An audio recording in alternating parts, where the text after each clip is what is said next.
उसके पास उसको हमको पता होना चाहिए कि हमको ये जानकारी कहाँ से मिली। लेकिन जनता इतनी अवेयर नहीं है, अवेयर नहीं है। और मान लीजिए एक में तो यहाँ तक कि डिपार्टमेंट को ये पीआईओ की जिम्मेदारी होती है कि उसको वहाँ दे दे। तो अभी जो हमारी कह रहे थे कि अंदर एक्स्ट्रा हम काम कर सकते हैं अगर आपको कहीं से उसको कलेक्ट करना, या ये है कि आपको सब परिवाही से मंगाने में कोई जानकारी, तो उसके लिए ऐसा जो समय होता है दे देंगे। दूसरा एक और ये सवाल उठता है कि आज भी इतना सब होने के बाद भी, इतना प्रचार प्रसार होने के बाद भी बहुत ज़्यादा, इसके बाद भी हम लोग को टाइम का थोड़ा सा पहले लगा 12 बजे से है, फिर 11:30 को आज सुबह पता चला नहीं 11 बजे से शुरू है। तो अभी भी सूचना का अधिकार हमारे बहुत ज़्यादा मेन एजेंडा में नहीं है। हम लोग बार बार जो भी कलेक्टर होते हैं उनसे निवेदन, उसका क्या है उसका थोड़ा सा लिया जब ले अगर टीएल की बैठक में, तो कहीं ना कहीं हमारी भी वो प्राथमिकता में आता है। इस तरह की कार्यशाला में कई बार हम लोग शेयर करते हैं कि हमने अपनी नौकरी में हमको ये दिक्कत हुई, आपकी दिक्कत हुई है। तो ऐसा नहीं है कि हम आज पीआईओ हैं और टेबल पे इस साइड बैठे हैं, तो कल हम टेबल पे हमको इस साइड भी आकर बैठना है, और तब हमको भी फिर जो पीआईओ बन के जो दिक्कत है देना होगा। क्योंकि पहली बार ऐसा हुआ है शायद सूचना के अधिकार देकर 2007-8 में कि जो आम जनता है वो कुछ चीज़ मांगने लगी। नहीं तो अभी तक क्या रहा कि केवल जो ऑफिसर बैठे हैं, जो 60-70 वर्षों का जो माइंड सेट है कि भाई नहीं, ये चीज़ तो हमारे यहाँ नौकरशाही और लाल फीताशाही शब्द बहुत प्रचलित है।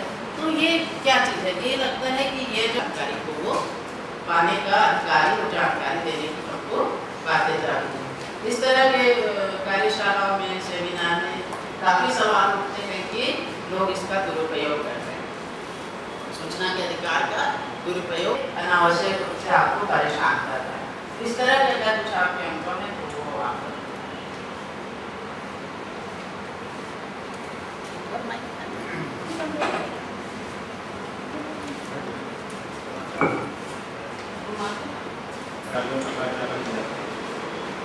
ये बात मैंने उठाई थी, तो उनके समक्ष उठाया था। उन्होंने बोला था कि ये आज मेरे साथ यहाँ पे आए वो थे, और एक दिन उस जिले के अपील का निर्धारण हुआ वीडियो कॉन्फ्रेंसिंग के जरिए, जैसा कि आजकल आम रूप से इसी तरह हो रहा है। जो हमारे राज्य सूचना आयोग में सुनवाई होती है वो जिला मुख्यालय में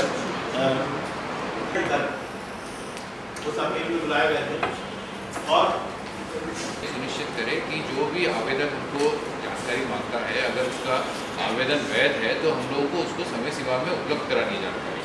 अभी भी क्योंकि आप लोग अधिकतम अपीली अधिकारी है, क्यों अपीली अधिकारी बैठे हैं इधर, तो आप लोग देखते हैं कि कई कार्यालयों से, आपके अधीनस्थ कार्यालयों से आपको देखते आवेदन की उनको समय पे सूचना नहीं दी जा रही है या आवेदन नहीं लिया जा रहा है।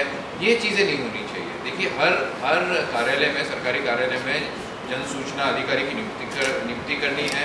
उस कार्यालय में जो सूचना के अधिकार के तहत जो जानकारी दी जानी है उसका भी उल्लेख करना है। और एक महत्वपूर्ण विषय है वो ये होता है कि डिस्क्लोजर ऑफ इन्फॉर्मेशन।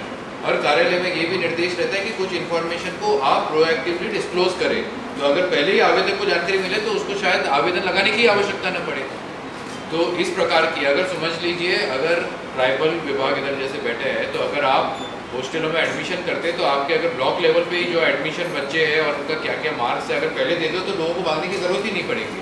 उदाहरण के तौर में आपके यहाँ कई जगह नियुक्तियाँ होती हैं, नियुक्तियों में अगर आप पहले ही अगर आप आवेदन के यानी जो फाइनल ऑर्डर करते हैं उसमें सब इसका क्या परसेंटेज है, कट ऑफ मार्क क्या है, पूरा डिटेल दे देंगे तो फिर लोगों को आवश्यकता उसमें इतने आवेदन देने की ज़रूरत नहीं पड़ेगी। तो एक पारदर्शी प्रशासन बनाने के लिए, ट्रांसपेरेंट एडमिनिस्ट्रेशन के लिए हम लोगों को ये सूचना के अधिकार का बहुत अच्छे से क्रियान्वयन करना है और लोगों में भी जागरूकता रहे। और मुझे लगता है अभी बहुत जागरूकता है, हमारे साथ कई संस्थाएं भी काम कर रही हैं और उनके माध्यम से भी विभिन्न स्तर पे प्रचार प्रसार होता है।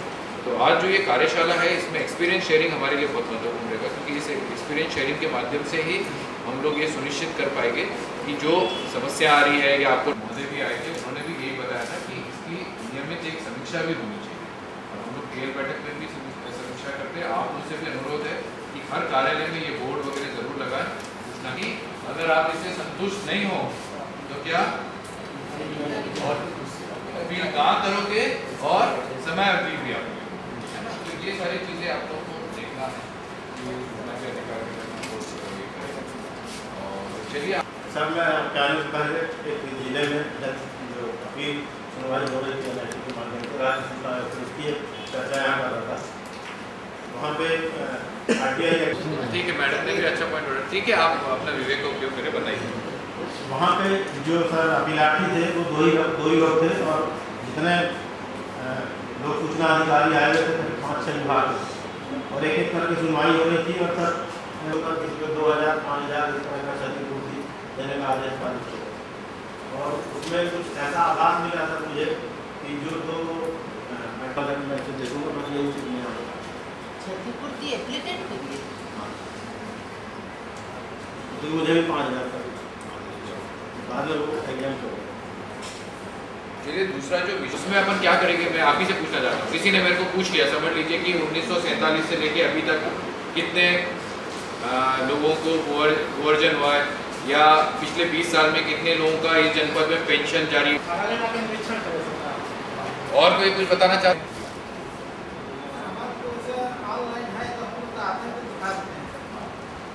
तो ऐसा नहीं कि आ गए और दिखा दिया, आप उसको रिटर्न में ये करना।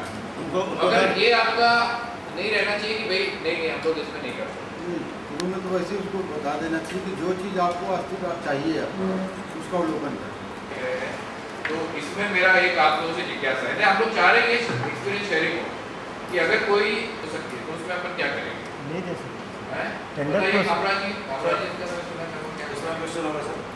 क्वेश्चन किस तरह का होगा हमारे सामने? प्रोसेस में है, हाँ, उसकी जानकारी मांगी जाती है तो कैसे मिलेगी? जितनी उस समय तक जितनी एक्टिविटी हुई है, जितने फॉर्म्स आए हुए हैं हमारे पास,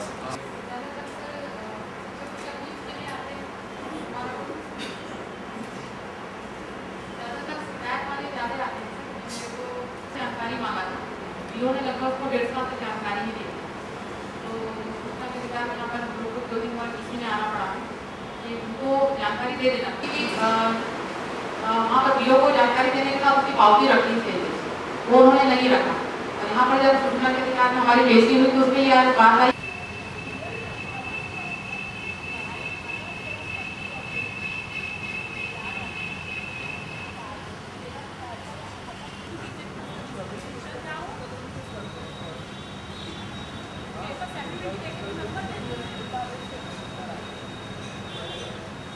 ना, ये ऐसा नहीं है भाई।